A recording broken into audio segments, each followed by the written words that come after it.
Ikhwani rahimakumullah, salah satu dasar-dasar akidah yang diwajibkan untuk diterima oleh setiap kaum muslimin dan diyakini dengan konsep atau dengan cara yang benar adalah memahami bahwasanya Allah Subhanahu wa taala memiliki dua jenis takdir. Bahasa lain, Allah Subhanahu wa taala memiliki dua jenis iradah. Ada yang kita sebut dengan nama qadarullah al-kauniyah, qadar Allah Subhanahu wa taala yang terjadi atas alam semesta. Yani apa yang Allah Subhanahu wa taala jadikan, apa yang Allah Subhanahu wa taala jalankan, apa yang Allah Subhanahu wa taala izinkan untuk terjadi di alam semestanya, karena tidaklah terjadi satu hal pun di alam semesta kecuali pasti dikarenakan Allah Subhanahu wa taala menghendakinya untuk terjadi.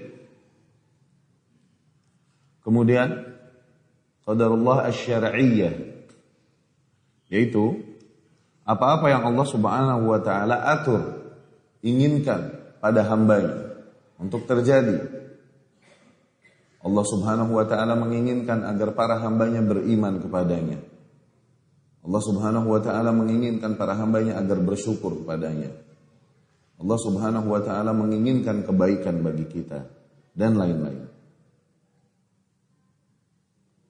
Maka dapat kita fahami bahwa beberapa hal Allah Subhanahu wa taala dapat jadikan di alam semestanya sebagai bentuk qadarullah al-kauniyah. Kalaupun Allah Subhanahu wa taala tidak mencintai hal tersebut, tidak meridhai hal itu. Contohnya kekufuran manusia yang kafir. Apakah Allah mencintai kekufuran? Tapi hal tersebut mesti terjadi di alam semesta. Kalaupun Allah tidak meridhoinya, Allah mesti menjadikan hal tersebut dengan segala hikmahnya. Baik kita fahami dengan akal kita yang lemah ataupun tidak kita fahami. Dan di antara qadarullah al-kauniyah atas alam semestanya adalah yang perlu kita ketahui, di mana dijadikan oleh Allah Subhanahu wa taala para pemimpin dan penguasa sesuai dengan para kaum yang dipimpinnya. Kualitas pemimpin dan para penguasa harus sesuai dengan kualitas kaum yang dipimpinnya. Maknanya adalah ketika buruk mental sebuah kaum, busuk mental sebuah kaum, maka yang akan muncul dan berkuasa atas mereka berangkat dari keadilan Allah Subhanahu wa taala hanyalah penguasa-penguasa yang buruk. Serakah sebuah kaum, maka yang muncul yang ada pada mereka hanyalah penguasa-penguasa yang serakah. Zalim sebuah kaum, maka yang akan muncul di antara mereka hanyalah penguasa-penguasa yang zalim. Demikian keadilan Allah Subhanahu wa taala di atas alam semestanya. Allah Subhanahu wa taala berfirman, "Wa kadzalika nuwalli ba'dadh-dhalimina ba'dhan bima kanu yaksibun." Dan demikianlah kami berikan kuasa atas orang-orang yang zalim, atas orang-orang yang zalim yang lain, yakni atas kaum yang zalim. Kami berikan kuasa kepada sebagian zalim atas sebuah kaum yang melakukan kezaliman, berangkat dari kezaliman yang mereka lakukan.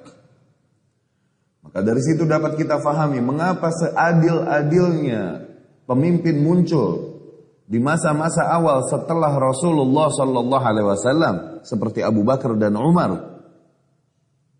Jangan kita lihat siapa dan bagaimana pemimpinnya, lihat rakyat macam mana mereka datang. Rakyatnya adalah manusia-manusia terbaik, generasi terbaik, didikan Rasulullah sallallahu alaihi wasallam. Pantaslah muncul pemimpin-pemimpin seperti Abu Bakar dan Umar.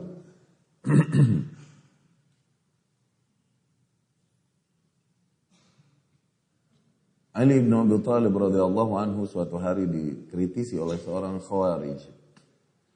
Oleh salah seorang yang datang Husalah, yang tidak mengalami didikan Rasul sallallahu alaihi wasallam. Dia berkata, "Ya Imam, ma lil fitan ista'tharat fi zamanik wa lam taku fi zamani Umar." Wahai Imam, kenapa fitnah-fitnah, pemberontakan-pemberontakan banyak terjadi di zamanmu, dulu waktu zaman Umar, zaman Abu Bakar, tidak terjadi hal seperti ini. Ya? Maka Ali pun menjawab dengan kejeniusannya.